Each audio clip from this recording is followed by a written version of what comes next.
इस वक्त मैं गॉटलैंड फार्म में मौजूद हूँ। ऐसा गॉटलैंड फार्म कि जिन्होंने पाकिस्तान में बकरी फार्मिंग, गॉट फार्मिंग का पूरा ट्रेंड ही चेंज करके रख दिया। ऐसा फार्म के जिन्होंने इस बात को समझाया कि गॉट कीपर और गॉट फार्मर में फ़र्क क्या होता है, और ऐसी शख्सियत और पर्सनैलिटी कि जिन्होंने इस गॉट फार्म को एक गॉट इंडस्ट्री, इस फार्मिंग को एक इंडस्ट्री की सूरत में लोगों के सामने रखा कि सिर्फ चराना और बांध देना और दूध दो लेना यही मकसद नहीं है, इसमें बहुत सारी डेवलपमेंट्स हो सकती हैं। तो आज जानते हैं कि फार्मिंग कैसे की जाती है, असल फार्मर कौन होता है, गॉट कीपर और गॉट फार्मर में फ़र्क क्या है, और इस फार्मिंग का पोटेंशियल क्या है, पाकिस्तान में, बैरून ममालिक और दुनिया में फार्मिंग कैसे हो रही है, और दुनिया फार्मिंग को, गॉट फार्मिंग को दुनिया किस नज़र से देखती है, और मेरा पाकिस्तानी फार्मर या किसान किस नज़र से देखता है। तो इन्हीं चंद चीज़ों पे आज की डिस्कशन होने वाली है, और फिर इसके साथ बताएंगे कि गॉट फार्मिंग में बिजनेस स्केजुअल्स क्या हैं, कितने ज़राए से आप इसको अपनी ज़राए आमदन के ज़राए बना सकते हैं। सर जी, सबसे पहले तो मेरे देखने वालों को गॉट फार्मर और गॉड कीपर का फ़र्क बताइएगा, क्योंकि बंदे जब कहते हैं ना कि वो हमारे गांव में या देहातों में कहा जाता है कि अगर तू कोई भी काम नहीं करेगा फिर बकरियां ले ला, मतलब कि वो बिल्कुल डी ग्रेड बंदे का, बिल्कुल अनएम्प्लॉयमेंट बंदे का काम है। वो लोग कहते हैं कि ये बिल्कुल जाहल बंदे का काम है। तो आपका इसमें कॉन्सेप्ट क्या है? देखें, ये दुनिया में कोई भी जानवर है किसी किस्म का भी, उसमें कैटेगरियाँ होती हैं। कुछ लोग ने सिर्फ दिहाड़ी लगानी होती है, मतलब मज़दूरदार तबका भी बीच में होता है ना जी, तो उसे थोड़े से मुनासिब से अगर पैसे मिलते हैं ना तो उनका गुजारा हो जाता है। उसी शोबे में उन्हीं जानवरों के साथ कुछ इन्वेस्टर्स भी होते हैं, कुछ आप कह लें कि बिजनेसमैन भी होते हैं जिनके पास सरमायाकारी होती है। अब वो उसको उस नज़र से नहीं देखते जिस तरह एक आम मज़दूरदार शख्स देखता है एक चीज़ को। मतलब एक बंदा जिसके पास है ही सारे 2 4 5 7 लाख, तो वो क्या करे? अब वो फार्मिंग तो कर नहीं सकता, उसकी मजबूरी है, ज़ाहिर है उसने फिर बाहर ग्रेजिंग पे आगे पीछे जाके अपना गुजारा करना है। अब एक बंदा जिसके पास कुछ 2 4 करोड़ है या 50 लाख है या समथिंग कुछ बड़ी रकम है, तो अब वो उस तरह उसके लिए तो मुमकिन नहीं है, क्योंकि इस तरह कोई उसकी कोई कमर्शियल शेप नहीं बनती कारोबार की। तो उसे फिर बाकायदा तौर पे शेड बनाने पड़ते हैं, उनकी खुराक का इंतज़ाम करना पड़ता है, अच्छे नस्ल के जानवर रखने पड़ते हैं ताकि वो इस चीज़ को तजारती बुनियादों पे लेके चल सके। सही। सर, यहीं से एक अगली बात शुरू होती है कि आपका कहना है कि हर बंदे की कैटेगरी डिसाइड करती है कि वो इस कारोबार को किस नज़र से देखता है। तो मेरे देखने वालों को एक्सप्लेन कीजिएगा, आया कि एक छोटा बंदा, एक आम बंदा जो देहाती लेवल पे या अपनी रोज़ी रोटी चलाने के लिए करता है, वो तो कर रहा है, लेकिन लोगों की समझ से ये चीज़ बालात आ रहा है कि एक बड़ा बिजनेसमैन, एक बड़ा इन्वेस्टर और एक बड़ा जो सेटअप लगा के इससे ज़्यादा पैसे कमाए जा सकते हैं, बहुत बड़ा बिजनेस है। क्योंकि ये इसको बिजनेस कैजुअल के हवाले से अगर आप देखें तो बताइएगा कि इसमें कितनी कैटेगरीज हैं, बड़े लोग, बड़ी इन्वेस्टमेंट और बड़ी इंडस्ट्री के तौर पे फार्मिंग कैसा बिजनेस है? देखें, इसमें जो बुनियादी तौर पर बकरियाँ ना, ये डेयरी सेक्टर है। मतलब आपने बकरियाँ अगर रखनी है, यानी कि मादा जानवर अगर आपने रखना है, तो फिर आपको वो मतलब दूध वाले जानवर रखने पड़ते हैं। जैसे ये जानवर आप देख सकते हैं, ये सारे अच्छा दूध देने वाले जानवर हैं। इनमें चंद जानवर ऐसे होंगे जो 5 किलो से कम दूध देते होंगे। तो ये 5 किलो, 7 किलो, 8 किलो, 9 किलो तक की इनकी कुछ जानवरों की कैपेसिटी होती है। माशाल्लाह। तो मतलब एवरेज अगर हमारे पास फार्म में 4 से 5 किलो दूध आता है ना, तो बड़ा अच्छा डेयरी गोट फार्म होता है। अब दुनिया में 2 टाइम का 5 किलो? हाँ, 2 टाइम का। मतलब वैसे तो कुछ जानवर होते हैं वो 7 8 9 किलो तक भी जाते हैं, लेकिन वो चंद होते हैं। मतलब वो 100 में से 5-10% कह लें। सही है। अच्छा, अब दुनिया में अगर आप देखते हैं जितनी भी डेयरी इंडस्ट्री है, अगर हम उनका आपस में मुआवजा करते हैं, तो हमें सबसे ज़्यादा जो एक वैल्यू एडिशन जिस डेयरी सेक्टर में मिलता है वो गोट डेयरी सेक्टर है। सही है। मतलब आप देख लें कि गाय का दूध है, भैंस का दूध है, उसका ऊँट का दूध है, जितने भी दूध दुनिया में इस्तेमाल होते हैं ज़्यादातर ये गाय का इस्तेमाल होता है। तो उसमें जितनी भी उसकी बायो प्रोडक्ट्स बनती हैं, उनकी वो वैल्यू नहीं जो गोट के, जो बकरी के दूध से जो बायो प्रोडक्ट्स बनती हैं उनकी जो वैल्यू है। अब देखें, मुझे कल एक साहब ने तस्वीर शेयर की कि उसमें जो बकरी का चीज़ था वो तकरीबन 9-10 हज़ार रुपये के लगभग था पाकिस्तानी करेंसी में 1 kg। और बकरी गाय का होता है वो शायद 2500-3000 की लगभग है। सही। मतलब कितना वैल्यू डिफरेंस है दोनों में। इसके अलावा गाय का दूध बकरी का दूध गाय के दूध से 5 गुना महंगा होता है इंटरनेशनल मार्केट में। सही है। मतलब अगर हमारे यहाँ पे 150 रुपये केजी गाय का दूध है तो 700-800 रुपये बकरी का दूध है, सही है। बल्कि अमूमन इससे महंगा मिलता है। 1000 रुपये एक उसका स्टैंडर्ड रेट है। अगर आपको ब्रांड में पैकिंग में एक अच्छी क्वालिटी के साथ अच्छी कंपनी का दूध मिले, पाकिस्तान में तो होता नहीं है, यहाँ पे तो इतनी अवेयरनेस नहीं है लोगों में। तो बकरी के दूध की अफादियत तो गोरे समझते हैं, दूसरे मुल्कों के लोग समझते हैं जो ज़रा हेल्थ कॉन्शियस है, सही। तो वो इसकी कीमत देते हैं। तो उस लिहाज से अगर देखा जाए तो इसमें बड़ा पोटेंशियल है कि अगर आपके पास अच्छी इन्वेस्टमेंट है, आपको इस चीज़ का शौक़ है, आपके पास एक्सपीरियंस अपना भी है, एक्सपीरियंस लोग भी हैं आपके पास, तो फिर आप अगर गोट डेयरी सेक्टर में आते हैं तो इसके दूध से आप काफ़ी सारी प्रोडक्ट्स बना के, वैल्यू एडिड प्रोडक्ट्स बना के वो एक्सपोर्ट कर सकते हैं और पाकिस्तान में सुपर स्टोर्स पे उनकी अच्छी मार्केटिंग कर सकते हैं। मतलब ये एक ऐसा फील्ड है कि जो अभी हाल ही पड़ा है पाकिस्तान मतलब कि इसमें बहुत बड़ा पोटेंशियल अभी बाकी है, अभी किसी ने इस पे काम ही नहीं किया। ये सारा मैदान खुला पड़ा हुआ है। सही है। जो अच्छा इन्वेस्टर आएगा, अच्छी ब्रीड के साथ आएगा, अच्छी मशीनरी के और अच्छी एक्सपर्टीज़ को साथ लेके आएगा, वो अपने सुपर स्टोर्स में अपने ब्रांड मुतारफ़ करवा सकता है बड़ी आसानी से। सर ब्रीड के वाले से दूसरी अहम चीज़ है कि जैसे हमने पहले भी इसको फार्मिंग को 2 कैटेगरी में डिवाइड किया, तो एक कैटेगरी तो वो है कि जिसके पास लोएस्ट जानवर हैं और उनकी कैपेसिटी भी लो है, और फिर जो फार्मर है वो भी लो कैपेसिटी का मुतहम्मिल है, और दूसरी तरफ हाईएस्ट जानवर है और हाईएस्ट इन्वेस्टमेंट है। तो हाईएस्ट फार्मिंग के लिए ब्रीड कौन सी होनी चाहिए? आपके पास कौन सी ब्रीड है? क्या हल्की ब्रीड में कुछ जेनेटिक तब्दीलियां करके उसको अच्छी रेशियो पे ले जाया जा सकता है? हाँ साहब, इसमें 2 चीज़ें हैं। एक तो अगर आपके पास सरमायाकारी कम है और आपके पास अपनी ज़मीन मौजूद है, मतलब आप किसान हैं, तो फिर तो आप ज़राअत करके सस्ता चारा उगा के तो थोड़ा टाइम आपको ज़्यादा देना पड़ेगा। आप हल्की ब्रीड को ही ले के चल सकते हैं, अच्छी नस्ल के बकरे क्रॉसिंग करवा के 2-3 नस्लों के बाद वो भी नस्ल काफ़ी बेहतर हो जाती है। लेकिन उसमें आपको कम से कम भी 5-7 साल लग जाने हैं, फिर आपके पास एक मुनासिब नस्ल आपके सामने आएगी। तो वो भी इसलिए कि आपके पास अपना चारा होगा, आपका खर्चा कम होगा। लेकिन अगर आप चारा बाहर से लेते हैं फिर ये मुमकिन नहीं है। दुनिया में जो सबसे ज़्यादा मशहूर ब्रीड है गोट की, डेयरी ब्रीड है, वो है सानन, स्विट्ज़रलैंड की ब्रीड है। इसके अलावा कैलेटॉगनबर्ग है, ला मांचा है और कई इसमें ब्रीडें आ जाती हैं जो डेयरी के वाले से ज़्यादा इम्पोर्टेंट। हाँ, डेयरी के हवाले से। तो अगर तो हम वो ब्रीडें लें पाकिस्तान में, उनका तो बड़ा फ़ायदा, बड़ा पोटेंशियल है। वो इस तरह, क्योंकि वो लोग वो तो सदियों से इस पे काम कर रहे हैं, उन्होंने इस जानवर की अहमियत को समझा। हमने तो आज भी यही कहते हैं कि ये सुन्नत रसूल है, इसके दूध में शिफा है, लेकिन हम उसे अपनाने के लिए अंदर से तैयार नहीं, और उस पर फिर उस हद तक हम मेहनत करने के लिए भी तैयार नहीं है। हम कहते हैं कि सुन्नत रसूल तो है, लेकिन हम सुन्नत समझ के रखें और ये अपना फ़र्ज समझ के अपने हमें दूध देती जाएँ। हाँ, दूसरा हम और हमारा जो माशरा है और हमारे फैमिली है, ये भी इस जानवर को तस्लीम करने के लिए तैयार नहीं है।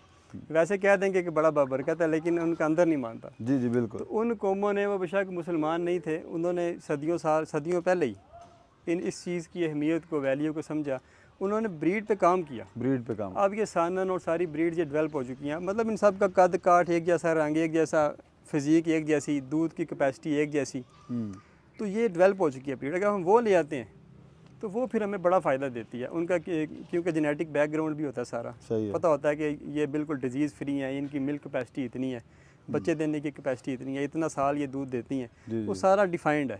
सही है। हमारे यहाँ पे ये ब्रीड है, अब ये बकरी हो सकता है 4 किलो दे, 7 वाली बकरी 8 किलो देती है। सही है। वो परली जो है 6 किलो देती है, वो एक 5 किलो देती है। मतलब ब्रीड डेफिनेशन कोई नहीं, ठीक है। एक बच्चे 2 देती है और एक देती है और एक 5 देती है। सही है। तो अभी इस पे हमें वर्किंग काम करने की ज़रूरत है। अभी 5-10 साल 20 साल ये इस पे काम चलेगा, अच्छे फार्म बनेंगे, वो अच्छे से अच्छे जानवर को आगे ब्रीड में लेके आएंगे, तो फिर ये ब्रीड डेवलप हो सकती है। सर आपकी अब तक की वर्किंग क्या कहती है कि आपने इस वक्त जो डेयरी के वाले से, क्योंकि इसको आगे चल के हम इस बात पे भी डिस्कस करेंगे कि गोश्त और डेयरी के जानवरों में भी फ़र्क है, जो गोश्त के लिए फार्मिंग की जाए या डेयरी के लिए।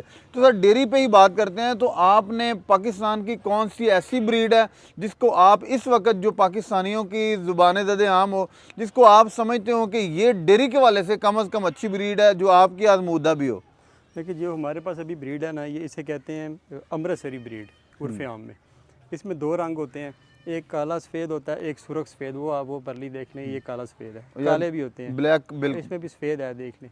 या सुर्ख होते हैं सारी, जैसे ये खड़ी है। जी जी। तो आप इनकी फ़िज़ीक देख सकते हैं, हवाने खुले खुले हैं, बॉडी स्ट्रक्चर बहुत बड़ा है, तो ये इनके लिए हड्डियों का स्ट्रक्चर हाँ 5-7 किलो दूध देना इनके लिए कोई मुश्किल नहीं सही है है। अगर अच्छी ब्रीड हो तो। अब ये बकरी पीछे खड़ी है, ये 8 केजी दूध देती है, 5 बच्चे देती है, लेकिन हर बकरी इस कैपेसिटी की नहीं होती। बकरियों की कैपेसिटी में फ़र्क होता है। तो अपने जो एक्सपीरियंस आया ना पाकिस्तान में, अब मक्खी चीनी ब्रीड है वो अच्छी ब्रीड है, लेकिन डेयरी के हवाले से कभी उस पर काम नहीं हुआ। सर पाकिस्तान में एक दूसरा इशू है कि अगर कोई फार्मिंग की तरफ आता है या बकरियां रख लेता है, बाद में उसकी केयर टेक वो आम मामूल के मुताबिक करता है, साल 1.5 साल बाद वो दिखता है, निकालता है, कैलकुलेट करता है तो कुछ भी नहीं बचता, बस माँ सिवाय उनकी सांसें चल रही होती है बकरियों की, या उनमें जो को प्रॉफिट होती है वो ब्रीड की शक्ल में होती है, और ब्रीड उसमें 50% अगर या फिर 30% तो डेड हो जाती है, या बकरियां वो अपनी ग्रोथ रोक देती हैं। तो सर इसमें एक तो एनवायरनमेंट है और दूसरा फीड की प्लानिंग भी हमारे आम देहातों में या आम लोगों की कुछ थोड़ी डिफरेंट है। अगर आप इसमें एजुकेट कर सकें कि एक बकरी की जो हेल्थ है, इसकी जो फिज़िकली इसका स्ट्रक्चर है, वो कैसी फीड चाहता है, इसको किस तरह के प्रोटीन्स की ज़रूरत होती है, इसके बच्चों को किस तरह की हेल्थ की ज़रूरत होती है ताकि वो सर्वाइव भी कर सकें और अपना जेनेटिक भी बेहतर कर सकें। देखिए इसमें जो इनकी न्यूट्रिशन है ना, वो बुनियादी तौर पे समझने की बड़ी ज़रूरत है। तो अगर हम इस चीज़ को नहीं समझते तो हमें इसमें फिर बड़ा ज़बरदस्त किस्म का लॉस होता है। मतलब अगर आपके पास हैवी मिल्किंग एनिमल है, जैसे एक अच्छा डेयरी का जानवर वो होता है जो कम से कम भी एवरेजन 4 से 5 किलो दूध दे आपको सारा साल। ज़बरदस्त। अब ये 10 महीने जो अच्छा डेयरी एनिमल है वो आपको दूध देता है साल में, यानी कि 305 दिन। बाकी जो 60 दिन होते हैं, 2 माह वो ड्राई रहता है, मतलब जब वो क्रॉस होता है, हमला होता है, आखिरी हमल के आखिरी 2 माह वो दूध नहीं देता। तो अगर वो आपको 305 दिन 5 लीटर एवरेज दूध दे रहे हैं ना, तो इसका मतलब है कि वो बहुत हाई मिल्किंग यील्ड आपको दे रहा है। सही है। बहुत अच्छा जानवर है। अब उसके लिए उसकी न्यूट्रिशन को समझना बहुत ज़रूरी है। पाकिस्तान में हमारा मसला ये है कि हमने कभी भी बकरी को डेयरी के हवाले से देखा नहीं। मैं पहले जिक्र कर रहा था कि मक्खी चीनी अच्छी ब्रीड है, लेकिन हमने सिर्फ उसे कुर्बानी के बकरों की हद तक देखा, सही है। इससे आगे नहीं देखा, हालांकि उसमें डेयरी पोटेंशियल मौजूद है। इसके अलावा जो अपना DDP ब्रीड है, डेरा दीन पनाह ब्रीड, उसमें भी डेयरी पोटेंशियल मौजूद है, वो भी 5 किलो तक दूध दे सकती है, क्योंकि उनका थान हवाना मैंने खुद मुशाहिदा किया है। सही। उस साइड पे, जिस साइड पे होती है, हम गए थे, देखा था वहाँ पे। कौन सा एरिया सर? मतलब ये जो डेरा गाजी खान और इस साइड पे अच्छा जानवर मिलते हैं, जनूबी पंजाब वाली साइड। हाँ, मतलब रहीम यार खान वाले। रहीम यार खान साइड पे, इधर इनके रेवड़ मैंने चंद देखे हैं। तो मतलब इसमें अब बात यह कि हम डेयरी के हवाले से देखते नहीं इन्हें। जब देखते नहीं है तो फिर हमें इनकी डाइट का इल्म नहीं हो पाता, क्योंकि हमने इनसे दूध नहीं लेना होता। हम क्या करते हैं, सब्ज़ चारा भी डाला, तूड़ी और भी इनका डाली। बिजनेस का सीजन भी हम सिर्फ समझते हैं सिर्फ कुर्बानी है, इसके अलावा और कोई बिजनेस का सीजन ही नहीं है। हाँ, तो ये ऐसी चीज़ है कि जिस पे जब तक हम डेयरी पे काम नहीं करेंगे उस वक्त तक हम इनकी खुराक को नहीं समझ पाएंगे। सही। अब देखें, गाय को अगर हम देते हैं तूड़ी नहीं, देखिए 3 किलो दूध पे 1 किलो वंडा देते हैं। अब बकरी का कभी किसी ने जिक्र किया है कि ये कितना दूध दे तो कितना वंडा मिलना चाहिए? कहते हैं ये फीस बिल्ला दूध देती। फीस भी लेला। तो अब इसलिए हम इसकी खुराक को समझ नहीं पाए, खुराक मुतवाजन नहीं कर पाए। बकरियां बॉडी स्कोर अपना इम्प्रूव नहीं कर पाती, बकरियां अच्छे सेहतमंद और ज़्यादा बच्चे नहीं दे पाती और अच्छा दूध नहीं दे पाती। तो इस वजह से पाकिस्तान में डेयरी का कोई वजूद नहीं है। जब हम डेयरी पे काम करेंगे तो फिर इसकी खुराक की अहमियत सामने आएगी। खुराक के हवाले से हमने इस पे ये काम किया कि पाकिस्तान में खुश्क लूसन हमने मुतारफ़ करवाया बकरियों के हवाले से। जी। आज अल्हम्दुलिल्लाह पाकिस्तान में हज़ारों लोग खुश्क लूसन डाल रहे हैं बकरियों को, और उनकी जो बकरियां पहले मरती थी अब वो नहीं मारी।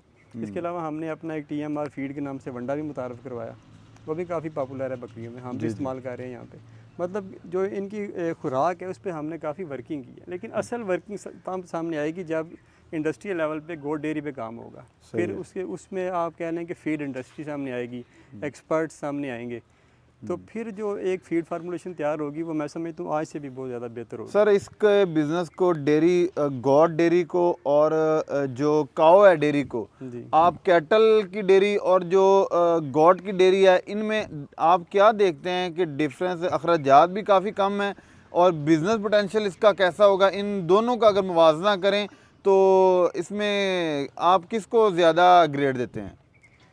देखिए, दोनों चीज़ों में पोटेंशियल है। हर एक बंदे का अपना सोचने का अंदाज़ है। जब मेरा ज़ाती एक नज़रिया है ना जी, कि जब आप भीड़ का हिस्सा बन जाते हैं ना, भीड़ में दाखिल हो जाती हैं, फिर आप भीड़ का हिस्सा बन जाते हैं और अक्सर औकात आप भीड़ में रोंदे भी जाते हैं। सही है। अब हर बंदा जो है पाकिस्तान में वो गाय भैंस को लेके चल रहा है। जिसको भी देखें जी डेयरी का काम करना नहीं, उसने मैंने 10 इंपोर्टेड गाय मंगवा ली हैं, 20 मंगवा ली हैं, 50 मंगवा ली हैं। कभी किसी ने ये कहा कि मैंने 50 डेयरी गोट्स भी मंगवाई हैं बाहर से, या इधर पाकिस्तान में मैं एक अच्छी ब्रीड तैयार कर रहा हूँ, उससे मैं दूध लूँगा और दूध बेचूँगा या उससे कोई प्रोडक्ट बनाऊँगा। मतलब कि अगर देखा जाए तो डेयरी सेक्टर तो वो भी गाय का भी ठीक है, ये भी ठीक है, पर इसमें हमारी तवज्जो नहीं है। वो इसकी वजह ये है कि एक तो ये महंगा सेक्टर है। अब देखिए बकरी औसतन 3 किलो दूध देती है रोज़, अब गाय जो है वो 40 किलो दूध देती है। इसका मतलब है कि 13-14 बकरियां हो तो गाय जितना दूध आया। सही अब एक अच्छी ब्रीड की जो बकरी है दूध देने वाली 4 किलो 5 किलो सालाना, अब वो कितने की मिलती है? अगर आप बाहर से सानन मंगवाएं तो वो भी 6-7 लाख से कम पाकिस्तान में नहीं पहुंचेगी एक बकरी। सही है। अगर मंगवाएं तो ज़ाहिर है आने का भी खर्चा होता है। पाकिस्तान में आप अगर इसकी अच्छी ब्रीड लेने जाएं, कोई भी बंदा अच्छी बकरी आपको 4-5 किलो वाली 2-4 लाख से कम नहीं देगा। जो देगा वो झूठ बोलेगा। सही है। अब देखें 13-14 बकरियों की कास्ट कहाँ पे चली गई। सही। अब मतलब 2-2.5 लाख की एक बकरी लगा लें अच्छी दूध देने वाली ब्रीड वाली। वैसे बकरी तो 35,000 की भी मिल जाती है, लेकिन अगर आपने काम करना है तो फिर ज़्यादा ब्रीड पे करना है, तो उसकी एक वैल्यू होती है। सर यहाँ पे मेरे देखने वालों का एक बड़ा अहम सवाल होगा कि गोटलैंड फार्म का मोटिव क्या था और आपका इस वक्त बिजनेस कैजुअल्स क्या हैं। आपने अगर एक कॉमन सवाल किया जाए तो 3 से 4 साल का अरसा लगभग आपको करीब हो चुका है। 6 साल हो 6 साल हो चुका है। 2017 में शुरू किया। तो इस इतने अरसे में गोटलैंड ने क्या खोया, क्या पाया और आपके बिजनेस कैजुअल्स क्या हैं? अच्छा, पहली तो बात मैं जो कह रहा था ना वो थोड़ी सुन लीजिएगा कि 13-14 बकरियां 2.5 लाख की एक हो तो कितने की होगी? 30-40 लाख की, 35 लाख की। गाय कितने की हुई? 10 लाख की। कितना डिफरेंस आ गया। अगर गाय का दूध 150 रुपये किलो है तो इसका कितना बनेगा उस हिसाब से? वर्किंग ज़्यादा है, खुराक ज़्यादा है, छोड़ दे इसका काम। हाँ। अच्छा, तो पहली तो बात ये है कि इसमें पोटेंशियल है, लेकिन ये बहुत ज़्यादा इन्वेस्टमेंट वाला काम है। हम समझते हैं ये कम पैसे से काम होता है, वो डेयरी का नहीं होता। वो वैसे फैटनिंग का, ईद का, वो ये सारे काम होते हैं। सही। अच्छा, दूसरा आप पूछ रहे हैं कि हमने इसमें क्या खोया क्या पाया। हमने इसमें ये वो जैसे वो मौलवी साहब कहते हैं ना कि जो दूध वाला होता है वो खोया और जो बकरी का पाया है ना वो लतीफ़ा भी। मतलब हमने इसमें सीखा बहुत कुछ, हमने इसमें बड़ा कुछ गवाया, हमने इसमें बड़ा कुछ पाया। मतलब हमने एक ब्रीड पे काम किया, हमने जानवरों को सेहतमंद रखना सीख लिया, इनकी फीड बनाई, फीड हम सेल करते हैं, वो भी एक प्रॉफिट एक्टिविटी है, बिजनेस एक्टिविटी है। अगर ये ना करते तो वो कैसे सामने आता। सही। अब हमने इन्हें खुश्क चारा मुतारफ़ करवाया, वो डाला, अब वो सेल भी करते हैं। मतलब हमारी सेल एक्टिविटी इन्हीं कामों से हो रही है। अब इनका दूध है, दूध भी हमने अब सेल करने का प्रोग्राम बनाया हुआ है। दूध के पे चीज़ बनाने का भी हमने प्रोग्राम बनाया हुआ है। देसी घी भी हमने वो बनाया हुआ है, वो भी अब सेल कर रहे हैं।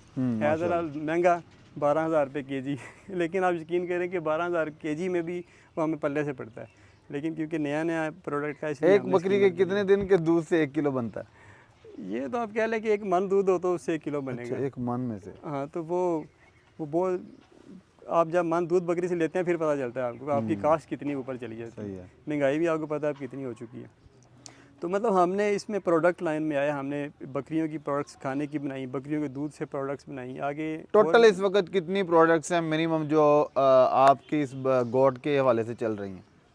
मेरे हिसाब से जो बकरियों की प्रोडक्ट्स हैं ना, जो ये इस्तेमाल करती हैं बकरियाँ, वो 15 के लगभग होंगी हमारी तकरीबन इस वक्त। सही है। मैं सर आपकी वीडियोस देखता रहता हूँ, अमूमन लोगों के क्वेश्चंस ये होते हैं कि सर बकरियों के रेट्स क्या हैं जी। एक छोटी बकरी या दूध देने वाली बकरी या एक बकरा, वो आप कितने में सेल करते हैं? क्योंकि गोटलैंड की माशाल्लाह ब्रीड को भी एक काफ़ी, जैसे आपने एक्सपेरिमेंट्स किए हैं तो उस वाले से लोग चाहते हैं, तो ये भी बता दीजिएगा। अभी देखिए हमारे पास जो इस वक्त फॉर सेल जानवर हैं वो हैं 4-6 दांत, यानी कि 2 साल उनकी एज है। तो वो हमला है 4 माह के। पिछले हफ्ते हमने कोई 10 जानवर फ़रोख्त किए हैं। वो हम तोल के देते हैं 2,000 रुपये केजी के हिसाब से। 70-80 केजी के करीब वज़न आता है।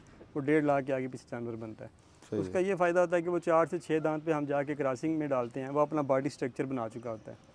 अच्छे बकरे से वो क्रॉस होता है। तो वो जब लोग लेके जाते हैं तो 1 आध माह में वो बच्चे दे देता है। वो जो आप जो देते हैं वो 1 माह बाद बच्चे दे देता है, बच्चे देने वाला होता है। हाँ, सही है। तो ये मतलब इस तरह है कि इनकी कीमत ये है। 2000 रुपये केजी। सही है। अभी जो हमारे पास हामला जानवर है वो फार सेल है। छोटे भटोरे वगैरह तो नहीं देते आप? छोटे बच्चे कोई नहीं, 4 माह 5 माह 2 माह? वो नहीं हम सेल करते। सर लास्ट पे बताइएगा कि एक नया बंदा है वो कारोबार स्टार्ट करना चाहे गोट का, तो आप क्या समझते हैं कि उसी लिहाज से करे कि जो तैयार बकरियां और बकरा ख़रीदे? क्योंकि बहुत से लोग अपने घर की डेयरी की ज़रूरियात पूरी करनी चाहते हैं और घर के जगह के हवाले से भी बकरियां तो ऐसी हैं, अगर आप बालकोनी में रख सकते हैं, एक कमरे में रख सकते हैं, घर के लॉन में आप इनको रख सकते हैं, इनके लिए एक बहुत बड़े शेड वगैरह की ज़रूरत तो नहीं होती। तो इस हवाले से एक नए बंदे को बिज़नेस के लिए या अपने घर की ज़रूरत के लिए बकरियां चाहिए, तो आप उसको फार्मिंग का मशवरा क्या देंगे? वो कहाँ से, कितनी बकरियों से और कितनी तकरीबन इन्वेस्टमेंट से स्टार्ट कर सकता है? देखिए जी, अगर तो बंदे ने पूरा साल दूध लेना है फिर तो असूली तौर पर 4 बकरियां रखनी चाहिए। 4, क्योंकि एक बकरी मर भी सकती है। 2 बकरियां उसकी क्रॉस होंगी अक्टूबर में, 2 होंगी तकरीबन मार्च में, तो वो सारा साल उसको 2 बकरियों का दूध मिलता रहेगा। अब बाज़ औक़ात उनके थान भी ख़राब हो जाते हैं, एक बकरी बीमार होगी, एक बकरी ने मार गई, कुछ भी होगा समथिंग, तो उसका सर्कल चलता रहेगा। 4 बकरियों से वो अपने घर की दूध की ज़रूरत पूरा साल पूरा कर सकता है। वैसे तो 2 से भी हो सकती है, लेकिन अगर वो 4 बकरियां रख लेता है ना तो फिर वो नॉन स्टॉप चलता रहेगा। 4 बकरियों के साथ एक बकरा है?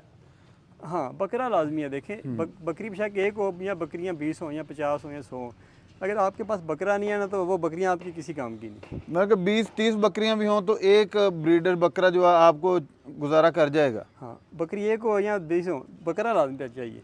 हम लोग करते क्या है, बकरियां ले आते हैं, बकरा बाद में ढूंढने चल पड़ते हैं या लेते ही नहीं, कहते हैं किसी से लगवा लेंगे। ये बुनियादी हामी है हमारे अंदर। आप बकरा टॉप क्वालिटी का खरीदें, बकरी बेशक नॉर्मल खरीद लें, बकरे पे समझौता ना करें। अगर आपके पास बकरा, आपकी बकरियां टाइम से क्रॉस हो जाएंगी, आपका उसमें वक्त ज़ाया नहीं होगा। कुछ बकरियां आपको पता नहीं चलता, क्रॉस कहीं से करवा के लेके आए हैं, वो नहीं ठहरती। सर एक बिज़नेस फिजिबिलिटी है, जैसे आपने कहा कि यहाँ पे तकरीबन 5 जानवरों की इन्वेस्टमेंट लगभग 10 लाख के राउंड अबाउट है। एक बंदा यहाँ से अपने बिज़नेस को स्टार्ट करता है, तो आप क्या कहते हैं कि इस फार्मिंग में अगर आपने प्रॉफिट की सूरत में या रेवेन्यू की सूरत में जाना है तो 2 साल का आपको पीरियड दरकार होगा, 3 साल का टाइम ऑफ पीरियड दरकार होगा, जहाँ आपकी इन्वेस्टमेंट भी रिकवर होती है आपको नज़र आए और आपकी फार्मिंग भी बढ़ती हुई नज़र आए? देखिए, अगर तो आपने डेयरी पे काम करना है, गोट डेयरी पे, और आप चाहते हैं कि आप 1 साल के अंदर अंदर मुनाफे में आ जाएं, फिर तो आपको एक्सपर्टीज़ के साथ, ब्रीड के साथ आना पड़ेगा। मतलब एक ही बार आप किसी अच्छे फार्म से रेडी टू ब्रीड जानवर ले लें, जो आपके फार्म पे जाने के बाद 1-2 माह में वो बच्चे दे दे, आपके पास पूरा सेटअप हो, आपके पास खुराक हो, आपके पास एक्सपर्ट्स हों, तो वो आपका उसी वक्त दूध आ जाएगा, दूध को प्रोसेसिंग में डाल लें और आपका आमदन शुरू हो जाएगी। इस एक तो मॉडल ये है। और अगर आपने डेयरी में आना है तो इस तरह ही आएंगे, वरना आप फिर कई साल लग जाएंगे और आप आते आते ही रह जाएंगे रास्ते में ही। दूसरा सेक्टर है इसमें, वो ये है कि आप बकरे ले लें कुर्बानी के, तो वो हर साल ख़रीदें, वो बेच दें। अब ये बड़ा आसान काम है, तो मैं समझता हूँ कि अगर आप इकट्ठी ब्रीड लेके सरमायाकारी के साथ नहीं आना चाहते तो फिर आपको बुनियादी काम बकरों को करना चाहिए, वो आपका एक आमदन का ज़रिया बन जाएगा। सही है। तो उसके साथ साथ बेशक आप बकरियों का भी कोई ना कोई मॉडल बना लें। जी सर जी, बहुत से लोग वीडियोस देख के चाहते होंगे आपसे रब्ता करना, तो आप काइंडली अपना नंबर शेयर कर दीजिएगा जिससे रब्ता किया जा सके आपसे। 0334 64 74 113, 0334 64 74 113। और विवर बहुत शुक्रिया। इस वीडियो को बनाने का मकसद यह है कि ताकि हमारे पाकिस्तान के लोगों को एक तो डेयरी की फार्मिंग की समझ आ सके और फ़र्क पता चले कि गोट में कितने तरह का आप बिज़नेस कर सकते हैं।